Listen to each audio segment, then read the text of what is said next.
제게는 너무나도 비참하고 원통스러운 일이 있습니다. 그동안 누구에게도 말하지 못했고 저 혼자서만 속앓이하면서 끙끙 앓고 있었습니다. 하지만 많은 분들이 보고 계신 이곳에 제 고민을 말씀드리면 조금이나마 제 마음을 털어낼 수 있지 않을까, 혹은 조언을 얻을 수 있지 않을까 하는 마음으로 사연을 보내게 됐습니다. 지금부터 제 인생 모조리 박살나게 만든 이야기 털어놓을게요. 제 부모님은 젊은 나이에 저를 낳으셨습니다. 어머니가 20살이셨고 아버지가 21살 때 저를 낳으셨다고 하더군요. 원래는 그때 당시 밤낮으로 바쁘게 장사를 하고 있던 시기여서 저를 의도적으로 낳으려고 했던 건 아니었다고 합니다. 그렇게 계획도 없이 갑작스럽게 저를 임신하셨고 저를 낳게 되었습니다. 저는 바쁜 부모님을 대신해 어릴 때부터 성인이 될 때까지 할머니 손에서 자랐습니다. 그래서 저는 부모님보다는 사실 할머니를 부모님처럼 모시며 커왔었고, 제게는 누구보다도 부모님 두 분의 사랑이 애틋했습니다. 그나마 어머니는 최대한 시간을 내서 저와 놀아주셨지만 무뚝뚝한 아버지와는 일반적인 가정에 비하면 조금은 더 어색한 사이였죠. 게다가 부모님과 제 나이 차가 많이 나지 않다 보니 학창시절에 어딜 가서 제 나이 듣고 부모님 나이 들으면 다들 놀라워하시곤 했습니다. 그땐 몰랐습니다. 젊은 부모님을 가지고 있다는 게 이런 비극의 시초가 될 줄은 꿈에도 생각하지 못했습니다. 아무쪼록 저는 고등학교를 졸업하자마자 우연치 않게 아는 분의 소개로 배시를 시작하게 됐습니다. 제 직업의 특성상 한 번 배를 타고 바다를 나가면 짧게는 3개월 정도 걸렸고 길게는 반년 이상 바다에 나가고는 했습니다. 그리고 육지로 들어와봤자 보통 짧게는 2주 안팎으로 머물렀고 길게 있어봤자 2달 정도만 쉬다가 다시 바다로 나갔습니다. 이러한 부분들이 조금은 힘들 때도 있었지만 사람은 익숙함이 무섭다더니 계속해서 하다 보니 힘든 것도 잘 모르겠더라고요. 그렇게 남들과는 다른 생활을 극복하면서 지내다 보니 어느새 제가 타는 배 안에서의 직급도 차츰 올라갔고 연봉도 대기업 연봉 부럽지 않게 벌어서 만족하고 있었습니다. 내성적인 성격이었기에 가끔씩 육지로 내려와도 연애할 생각도 크게 나지 않았고 긍정적으로 생각하려다 보니 제 나이대 친구들보다 돈을 훨씬 많이 버니까 그게 마냥 좋았죠. 아무쪼록 월세를 내면서 살 바에는 돈을 꼬박꼬박 모으자고 생각해서 적금을 넣었고 나머지 남는 돈은 부모님께서 사시는데 보태어 쓰시라고 용돈을 보내드렸습니다. 그렇게 시간이 흘러가다 보니 제 나이도 어느덧 20대 중반이 되었습니다. 처음에는 일도 힘들고 생활에 익숙하지 않았던 터라 여자 생각은 전혀 나지 않았는데 일은 눈 감고도 할 정도로 익숙해져 갔고 모아놓은 돈만 많이 쌓여가다 보니 그때부터는 많이 외로워지더라고요. 그래서 저는 친구를 통해 소개팅 좀 시켜달라고 하게 됐습니다. 그렇게 육지로 들어올 때마다 소개팅을 받았죠. 근데 항상 문제가 되는 건 다름 아닌 제 직업이었습니다. 항상 데이트를 즐겁게 하다가도 제가 일하는 방식을 들으면 하나같이 여자들은 기겁을 하더라고요. 이해가 되지 않는 바는 절대 아니죠. 한번 육지로 와봤자 길어야 2달만 머무르다 헤어지고 바다로 나가면 길게는 반년 이상을 보내다 오는데 어찌 보면 기약 없이 이런 만남을 이어가야 하는데 문제가 아닐 수가 없었죠. 심지어 군대는 2년 정도만 기다리면 차라리 끝이 있었지만 저는 제 직업을 포기하지 않는 이상 끝이 나지 않는 거였기에 그렇게 기겁하는 모습을 이해했습니다. 그렇게 저는 매번 소개팅에 실패를 하다 보니 아버지께서 보다 못했는지 갑자기 제게 소개를 받아보겠냐고 하시더라고요. 지인분 딸인데 아주 참하고 마음씨도 예뻐서 연락처를 물어놨다고 하셨습니다. 그래서 저는 넙죽 소개를 받겠다고 말씀드렸고 만나게 되었습니다. 처음 만난 그 여자는 아버지의 말대로 외모도 참했고 성격도 좋았기에 저는 첫눈에 반하고 말았습니다. 그래서 기존에 소개받던 여자들과는 달리 이 여자와는 꼭 연애를 하고 싶다란 생각이 컸었죠. 그래서 무식하고 이상해 보이건 알았지만 제 통장부터 깠습니다. 저는 직업이 남들과는 달라서 제약이 있는 부분도 있지만 나중에 제 가족 다 먹여 살리고 싶어서 이렇게 열심히 일하고 있다고 했습니다. 그러자 그 여성분은 갑자기 웃으시더라고요. 비웃는 게 아니라 첫 만남의 통장을 보여주는 제 모습에 갑자기 너무 귀엽고 웃겨서 웃었다고 했죠. 그 순간 저는 이 여자의 행동을 보고 마음속으로 그린라이트인가? 라는 생각이 들었습니다. 그래서 저는 더 침착하고 조심스럽게 말했습니다. 제가 바다로 나가고 육지에 머무르는 그런 기간들에 대한 얘기부터 시작해서 이것저것 많은 대화들을 나누었습니다. 그리고 제 진심을 알아줬는지 저희는 교제를 시작하게 되었습니다. 남들과는 너무 다른 교제 방식에 미안하기도 했지만 다른 사람에게 참아 보낼 수가 없었습니다. 많이 이기적인 걸 알았기에 제 모든 진심을 다해서 아껴주고 사랑해줬습니다. 그래서 아내와 1년 정도 사귀었을 무렵 저는 아내에게 프러포즈를 하게 됐습니다. 못난 저 때문에 이렇게 제약적인 만남을 해주는 것도 미안한데 고생하는 모습 보고 싶지 않다고 했습니다. 처가댁은 저희 집과 마찬가지로 돈이 많거나 그런 건 아니었습니다. 평범하게 직장 생활을 하고 계신 장인어른과 가정주부로 살아오신 장모님이셨죠. 그리고 제 아내는 공부에는 별 관심이 없었지만 지방 대학을 나와서 중소기업에서 격리로 일을 하고 있었습니다. 근데 회사에서 집까지 왕복 2시간이 넘게 걸리는 거리라 늘 마음이 쓰였습니다. 그래서 저는 그런 아내를 더 편하게 해주고 싶은 마음과 평생을 함께 하고 싶은 마음에 결혼하자고 하게 되었던 거죠. 하지만 예상대로 아내는 쉽사리 수락을 하지 않았습니다. 제가 싫지 않고 만나서 함께 있으면 너무 행복하고 좋은데 바다로 한번 나가면 너무 오랫동안 못 보는 게 어느 정도 걸린다고 하더라고요. 근데 평생 그럴 걸 생각을 하니 생각할 시간이 필요할 것 같다고 했습니다. 그래서 저는 지금처럼 연애를 하면 내가 육지로 나와서도 우리는 약속 시간을 정해서 서로 만나고 또다시 집으로 헤어지고 하는 거 시간이 아깝지 않냐고 했습니다. 함께 같이 살면서 조금이라도 더 오랫동안 계속 붙어 있는 게 좋지 않겠냐고 말했죠. 그리고 제 진심을 담아서 말했습니다. 출퇴근하느라 고생하는 것도 그만했으면 좋겠고 하루라도 빨리 우리를 닮은 아기를 낳아서 더 행복한 가정 만들고 싶다고요. 그러자 아내는 고민 끝에 결국 제 프러포즈를 수락해줬습니다. 그렇게 저희는 서둘러서 양가 어른분들을 모시고 상견례를 마쳤고 다음에 육지로 돌아왔을 때 결혼하기로 날짜까지 정하게 됐죠. 참으로 미안했습니다. 제가 신혼준비를 도와주지 못해서 아내는 제 어머니와 같이 대부분의 결혼식 준비를 함께하게 되었고 그러는 과정에서 친엄마 친딸처럼 친해졌더라고요. 그래서 저는 아내와 상의 끝에 저희 부모님을 모시고 함께 지내기로 했습니다. 아무래도 제가 자리를 비운 사이 혼자 쓸쓸히 지낼 아내를 생각하니 마음이 쓰이더라고요. 그렇게 저희는 결혼식을 하게 되었고 참 감사하게도 저희는 허니문 베이비가 생기게 되었죠. 저는 바다에 나가 있었고 아내의 임신 소식을 듣자마자 너무 신이 나서 같이 일하는 동료들에게 실컷 자랑을 했고 참 많이 행복했습니다. 저는 기대에 부풀어 행복한 가정을 꿈꾸며 열심히 돈 벌자라는 마음으로 즐겁게 뱃생활을 했습니다. 그렇게 시간은 흘렀고 제 아내는 세상 누구보다 예쁜 딸아이를 출산하게 됐죠. 정말 어릴 적부터 꿈꾸던 가정을 만들고 있는 것 같아서 눈물나게 행복했고 제 인생에 아내와 딸만 있으면 그 어떤 일도 다 할 수 있겠다고 생각했습니다. 그리고 앞으로 아이가 생겼는데 분가를 하는 게 좋을지 물었습니다. 아내는 제 말처럼 혼자 지냈으면 무섭고 외로웠을 것 같다며 부모님과 지내는 게 지금은 생각보다 좋다고 만족해 하더라고요.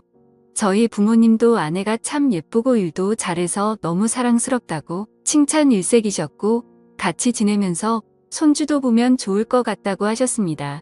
그렇게 저는 모든 것이 다 완벽하다고 느끼고 있었습니다. 하지만 그 완벽한 날들은 오래가지 못했습니다. 정말 슬프게도 제 어머니가 갑작스럽게 교통사고로 돌아가셨습니다. 길을 가다가 급히 무단 횡단을 하시다가 달려오던 차에 치여서 세상을 떠나시게 된 거죠.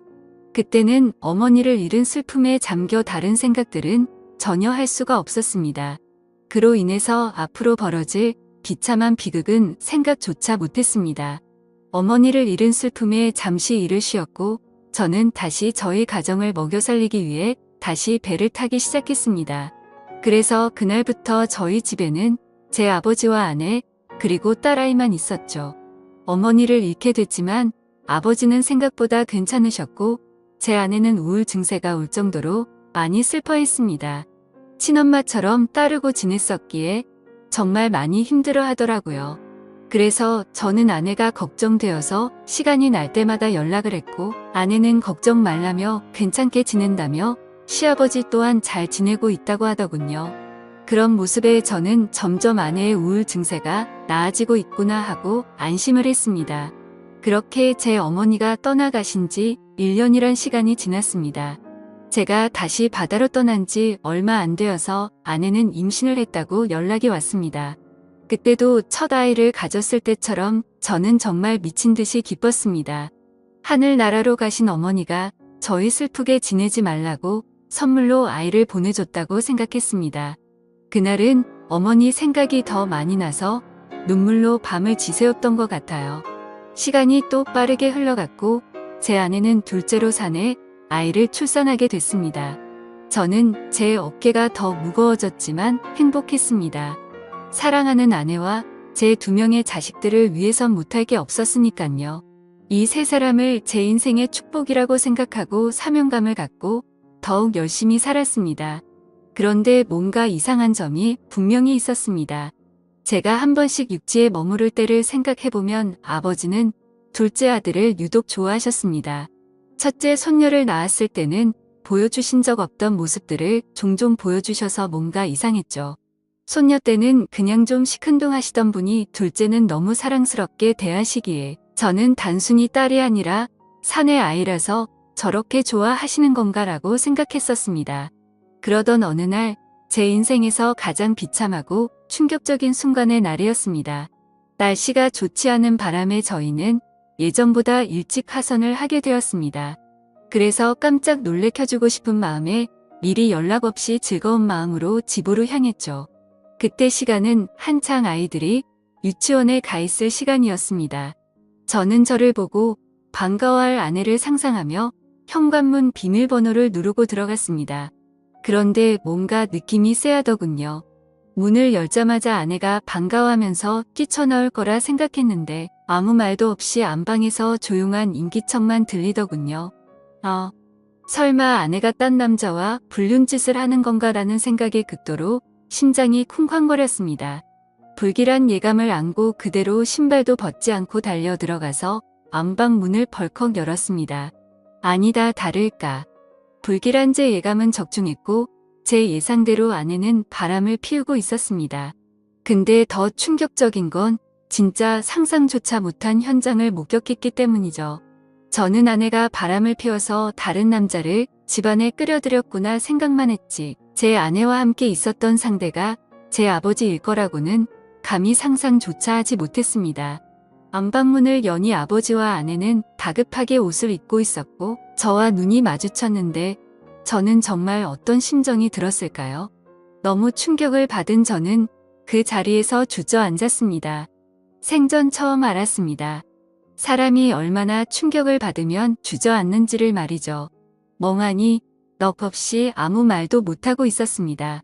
조금 뒤에 아버지라는 가면을 쓴 그 인간은 아무 말도 안 하고 도망치듯이 집 밖으로 나가버리더군요. 그리고 제 아내는 옆으로 다가와서 미안하다며 한 번만 용서해달라고 빌고 있는데 그때 기분은 너무 불쾌해서 목소리조차 듣기가 싫더라고요. 제 옆에서 울면서 아내는 제게 말했습니다. 시어머니가 돌아가시고 너무 우울해서 매일같이 너무 슬펐다고. 근데 제가 옆에 없으니까 병원까지 다닐 정도로 심해졌답니다. 그렇게 외로움이 극에 달했을 때 아내는 시아버지와 매일같이 술을 마시게 됐고 어느덧 술 기운에 자신도 모르게 실수를 하게 되었고 그 이후로는 누가 먼저라고 할 것도 없이 자연스럽게 이런 관계가 됐다고 했습니다. 당연히 이런 말도 안 되는 상황이 잘못된 건 알고 있었고 잘못된 상황을 바로 고쳐보려고 노력을 해봤었답니다. 하지만 아무리 노력해봐도 이미 엎질러진 물은 수습이 되지 않았다네요. 그래서 아내에게 언제부터 이런 짓거리를 했냐고 물었습니다. 시어머니 돌아가시고 6개월 정도 지나서부터였다고 하더군요. 정말 피가 거꾸로 솟는 듯한 기분이 들었고 그 말을 듣자마자 순간적으로 불안한 생각이 스쳐 지나갔습니다. 왜냐하면 아버지가 둘째 아들만을 유독 특별하게 아끼던 모습들이 떠올랐기 때문이죠. 저는 앞뒤 가릴 거 없이 직설적으로 물었습니다. 둘째 아들이 내 아이 맞냐고 하니까 아내는 아무 말도 없이 고개를 숙이고 있더라고요. 제가 빨리 대답하라고 소리 지르니까 아내는 미안하다며 울기만 하더라고요. 니네가 짐승이지 진정 사람이냐며 있는 힘껏 소리를 질렀습니다. 현관문이 열려 있어서 동네 사람들이 수군대면서 쳐다보고 지나가는데 그딴 건 전혀 눈에 들어오지도 않더군요. 저는 그 자리에 더 있다가는 정말 크게 사고를 칠 것 같아서 일단 집 밖으로 뛰쳐나갔습니다. 어떻게 이런 일이 실제로 일어날 수가 있나 생각했고 그 충격은 절대로 쉽게 헤어나올 수가 없더군요. 그래서 며칠 동안 정신을 잃어서 쓰러질 때까지 술을 마시고 모든 연락을 끊고 있었습니다. 그 힘든 와중에도 어떻게 해야 하나 현실적인 생각들을 하게 되더라고요. 이혼을 한다고 하더라도 제가 현실적으로 아이를 혼자 키울 수도 없는 상태였고 그렇다고 배운 게 이것밖인데 지금 하고 있는 직장을 그만둘 수도 없지 않나 생각했습니다. 게다가 제 아내가 몰래 만나던 남자가 무려 제 친아버지입니다. 사실 지금도 아버지라고 적지만 그런 관계라는 게 역겨울 뿐입니다. 아무튼 아버지라는 그 인간은 그날 집 밖으로 나가고 줄행랑을 쳤는지 지금 이 글을 쓰는 순간까지 그날 이후로는 단 한 번도 보지 못했죠. 결국에 며칠 동안 정신없는 시간을 보내다가 역겨운 마음에 차마 돌아가기 싫었지만 현실적인 문제들을 안고 집으로 들어갔습니다. 저를 보자마자 아내는 순식간에 달려와서 제게 무릎을 꿇고 빌었습니다. 제발 한 번만 용서해달라며 시아버지와 그러한 사실들이 동네방네 밝혀지면 자신은 도저히 살아갈 자신이 없다고 하더군요. 2번 다시 이런 일 없을 테니까 용서해달라고 빌었고 현실적으로 제가 어떻게 할 방법이 없으니 일단 당장은 그냥 대충 알겠다고 말했습니다. 사실 그날 이후로 말도 잘 섞지 않았습니다. 말만 용서를 한다고 한 거지 어떻게 용서가 될까요? 아무튼 이제는 제 아들인지 알았던 그 아이는 아들인지 형제인지 알 수가 없는 말도 안 되는 개족보가 되었습니다. 하지만 아무리 괜찮은 척 해가면서 억지로 테이프질을 한다고 이게 메워질까요? 그날 이후 저는 심각할 정도로 의처증이 걸린 것 같았습니다. 하루라도 아내와 연락이 안 되면 극도로 불안해지고 초조해져서 미쳐버릴 것 같더라고요. 그때부터는 제 생활은 엉망진창이 되었고 일상이 파괴되다시피 했습니다. 배를 타고 나가서도 일도 손에 안 잡히고 그때 역겨운 상상들이 떠오르고 도저히 버틸 수가 없겠더라고요. 결국 끝내 저는 정신과까지 다니면서 약을 먹고 치료를 받았죠. 병명은 공황장애와 폐쇄공포증까지 겹쳐서 생겼다고 하더라고요. 그래서 저는 그날 이후 제가 애착심을 갖고 일하던 배실을 그만둘 수밖에 없었습니다. 그렇게 결국 배실을 그만두고 먹고는 살아야 했기에 관련 업종의 직업에 취직했고 예전과는 비교도 안 되는 부족한 월급을 받으면서 집으로 들어가 살게 되었습니다. 하지만 지금 생각해보면 제 스스로도 이상하다고 느낄 만큼이나 정신적인 압박감이 심했던 것 같습니다. 아내와는 하루가 멀다 하고 매일 같이 싸우기 바빴습니다. 그리고 제정신을 유지하는 게 싫어서 퇴근하면 항상 술을 취할 때까지 마셔댔죠. 그런 관계를 지속해오다 보니 결국 아내도 참고 참다가 결국 이혼을 하게 되었습니다. 아이들은 아내가 데리고 살기로 했고 저는 너무 괘씸한 아내에게 양육비는 1년치만 주겠다고 했더니 아내는 아무 말도 하지를 못하더군요. 그렇게 저희는 이혼을 하게 되었고 벌써 2년이라는 시간이 지났습니다. 한때는 아버지였던 그 인간은 혹시나 아내한테 찾아가는 거 아닌가 싶어 몰래 아내를 뒤따라 다녀보기도 했지만 그런 건 아닌 것 같았습니다. 이제는 그 인간이 죽었다고 하더라도 전혀 슬플 것 같지도 않고 요즘에는 알고 보니 제 아내였던 사람은 아이들 키우느라 일을 하는데 형편이 너무 어려워서 말이 아니라고 하더군요. 지금은 시간이 지나가다 보니 조금은 신경은 쓰이기도 하고 이렇게 제가 행복하게 생각했던 가정이 무참히 끝나버리는 게 맞나 싶기도 합니다. 근데 그런 생각이 들면서도 제 아버지란 인간과 함께 있었던 아내를 죽을 때까지 잊을 수가 없을 텐데 섣불리 판단하는 게 절대로 안 되네요. 여러분들이라면 어떻게 하실 것 같나요? 저보다 인생 경험도 많으시고 훌륭한 분들이 많으실 것 같아서 여쭤보고 싶습니다. 댓글로 생각을 남겨주시면 제가 어떻게 결정할지 큰 도움이 될 것 같습니다. 감사합니다.